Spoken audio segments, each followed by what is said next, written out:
Good morning, everyone. Today, we're diving into the critical world of project risk management. Understanding how to manage risks is essential for any successful project. We'll explore the major components that guide us through this process, identifying, analyzing, responding to, and ultimately controlling risks. This framework provides a structured approach to navigate project uncertainties and enhance project success.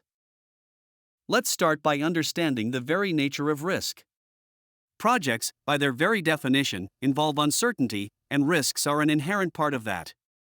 They are potential events that could have an adverse impact, and no amount of initial planning can completely eliminate them. Risks can stem from natural events, technological issues, or human factors, and they can significantly delay or even derail a project.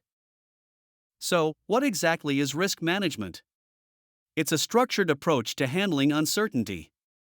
This involves systematically assessing potential risks, developing strategic responses, and implementing mitigation plans using available resources.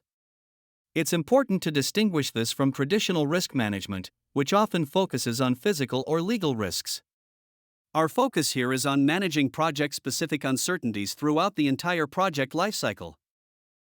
Project risk management can be broken down into four key components.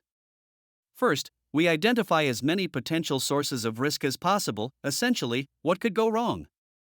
Second, we analyze and assess these risks to understand their potential impact. Third, we respond to and treat the risks that materialize. Finally, we continuously monitor and control risks, ensuring we have contingency funds for unforeseen events. Risk identification is the crucial first step, where we pinpoint all potential risks that might affect our project. This isn't a one-time activity, it should be conducted regularly throughout the project's lifespan. When defining a risk, it's helpful to break it down into two parts: the specific cause of the situation and its potential impact.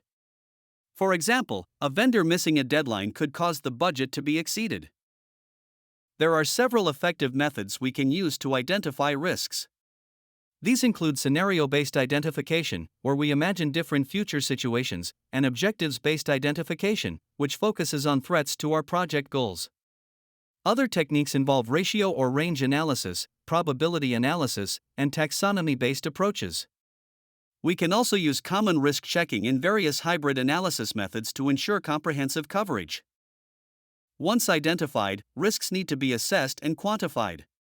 This involves evaluating each risk and understanding how different risks might be interconnected.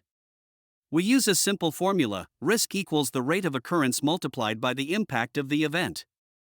A challenge often lies in accurately determining the rate of occurrence due to limited statistical data, and evaluating the severity of consequences, especially for intangible assets. Risk assessment is often visualized in two dimensions: the probability of a risk occurring versus the level of its impact. This helps us categorize risks into levels like low, medium, high, or critical. The higher the probability and the greater the impact, the more significant the risk becomes.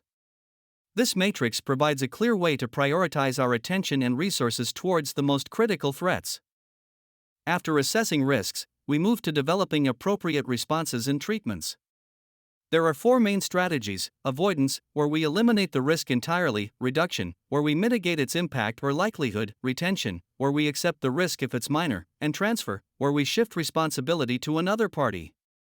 A robust response plan details what actions are needed, who is responsible, and when they should be completed. Let's elaborate on those risk treatment strategies. Risk avoidance means removing the risk or avoiding activities that carry it. Risk reduction involves taking actions to lessen the impact or chance of the risk occurring.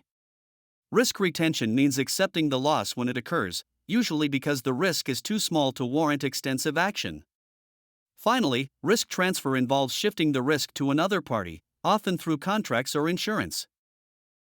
To effectively manage risks, we often use a structured risk assessment template.